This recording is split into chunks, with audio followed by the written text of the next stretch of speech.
Hello, my name is Minji Kyung from Youth Cultural Cooperation. Today, we will visit the prehistoric sites in Amsa-dong, Seoul, where you can meet the history and relics during the prehistoric period. Before introducing the history and culture of prehistoric times, let me introduce the concepts of the word prehistoric period. Prehistoric times are concepts contrary to historical times using letters. Therefore, in the prehistoric period, when there were no letters, the exact history or culture of the time written could not be found. So you can see people's lives with remaining relics. In general, the prehistoric period is understood as an era concept that encompasses the Paleolithic, Mesolithic, Neolithic, Bronze Age, and Early Iron Age.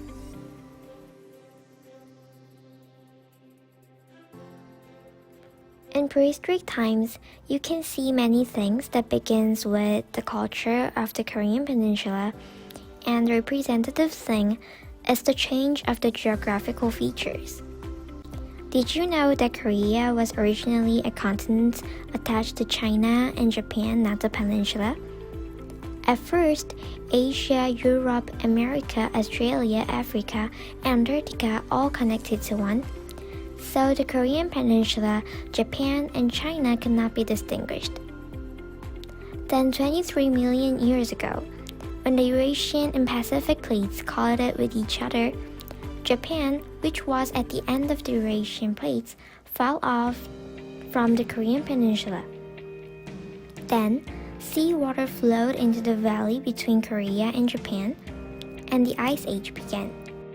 During the Ice Age, the frozen sea levels reduced because of the Western Sea region, and southern provinces have land and lakes was the Eastern Sea area.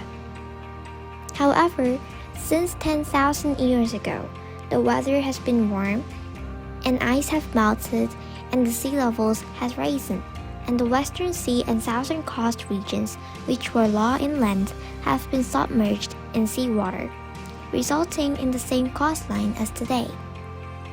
The climate change that appeared in prehistory era created the geographical features of the Korean peninsula today. Now let's look at the various exhibits in the exhibition hall. This is a hand axe, a representative relic of the Paleolithic era. Hand axes were tools made by breaking stones, and most of them are large enough to be held with one hand. And you can see that they have sharp blades or sharp edges, making them different from ordinary axes. It was made by breaking thick stones from various angles and sharpening the ends. Hand axes were used to skin animals, trim the bones of animals and make them into tools, or when hunting animals. Hand axes were not made by trimming stones in a certain shape, but by breaking stones. Hand axes were similar to a MacGyver knife nowadays during the prehistoric period. A representative relic of the Neolithic period is comb pattern pottery. In the Neolithic era, people began farming and built houses around the river to settle down. As people farm and harvest grain, they recognized they had to store and cook the grain. And this was the comb pattern pottery's role. It is said that it was made by mixing water with mud and kneading it, making the dough into a long band, making it into a pottery shape, and engraving a comb pattern on the pottery, and lastly, they cooked this pottery on the fire. At this time, the reason why the comb pattern was engraved is presumed to be to harden the pottery. Since the technology for making the pottery was not developed during the Neolithic period, patterns were engraved to prevent it from sticking well when making shapes by turning long bands made of mud, or to prevent cracking when baking the pottery on fire. There are also claims that different comb patterns were engraved to distinguish the use and owner of the pottery. If you look closely at the lower part of the comb pattern pottery, you can see that the end is not flat, but pointed. And the land around the river, where people used to live, was presumed to be buried in sand and used. Comb-pattern pottery shows the culture of farming and cooking food and storing harvested grains from the Neolithic period.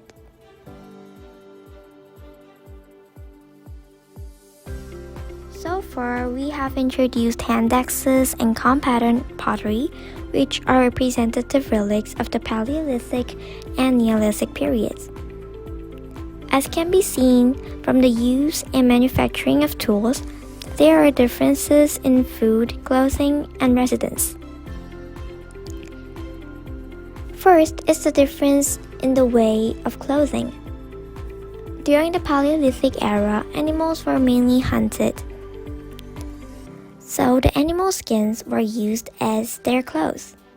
However, in the Neolithic era, due to the development of tools such as bone needles and needle wheels, we began to weave clothes with threads from plants. It is thought that these threads were extracted from a plant called sam and used. Second is the difference in diet. In the Paleolithic era, farming did not develop, so it is thought that they mainly picked fruits from trees or hunted animals.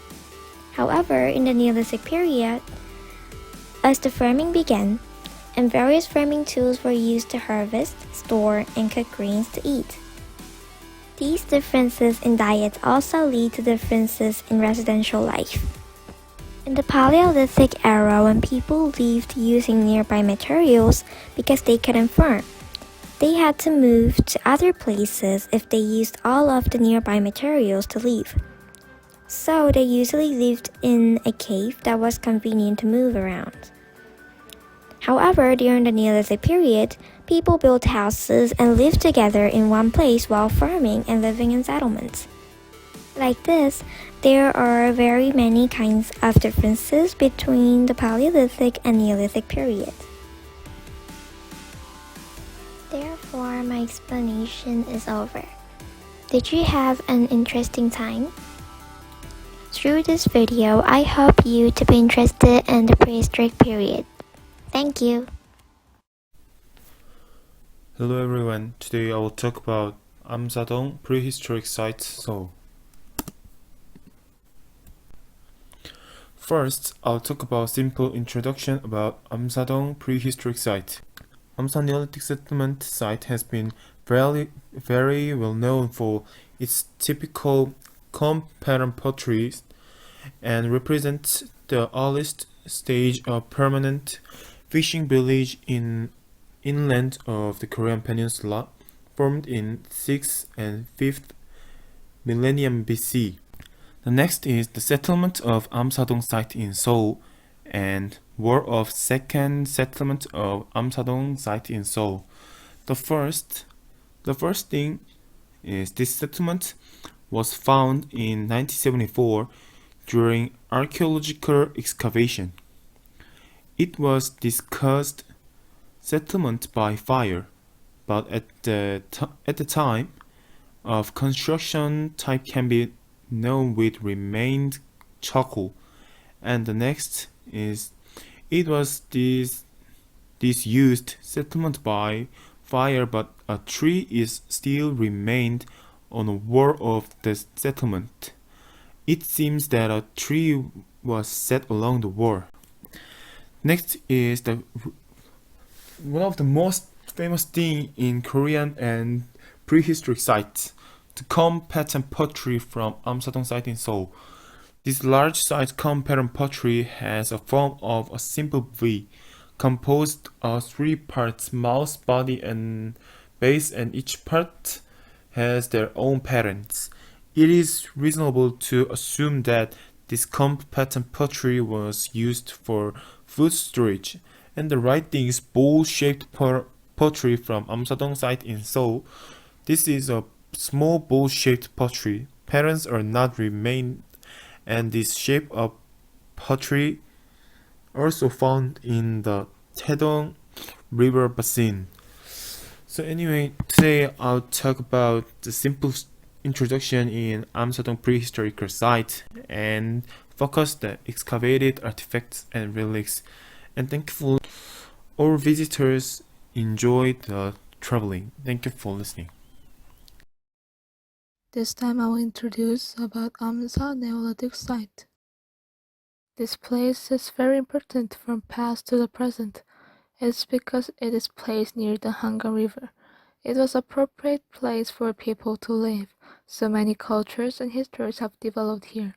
Since the residence from the Neolithic age to the early Baekje period was discovered, I think it will be a suitable place when you want to know the Korea history.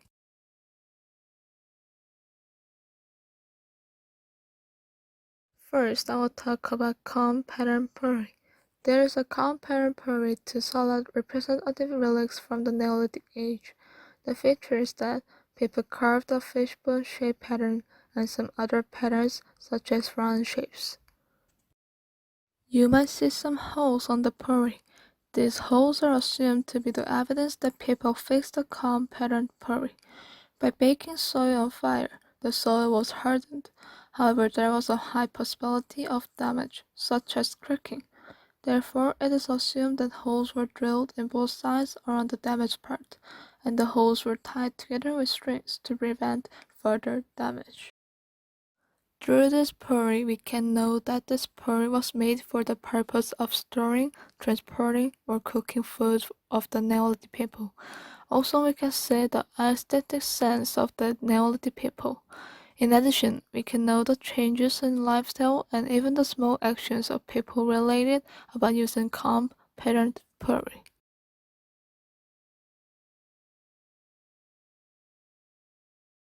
Next, I will talk about pit house.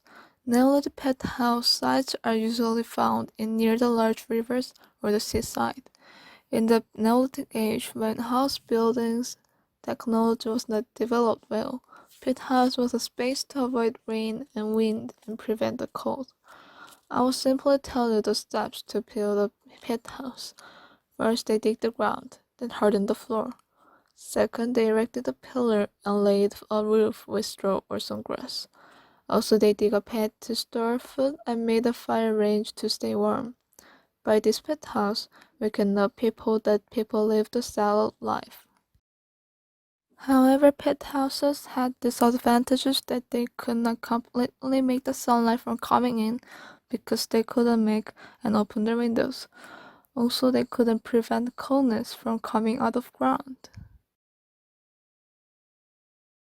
As time went by, to supplement these advantages, the house gradually built on the ground, and walls and roofs were built, and heating facilities are developed by using ondo, the Korean traditional heating system.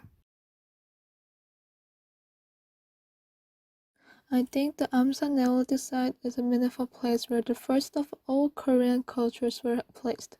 Also, through the relics of the Neolithic age, I think we can find fun of learning how Korea developed in a different direction from foreign countries.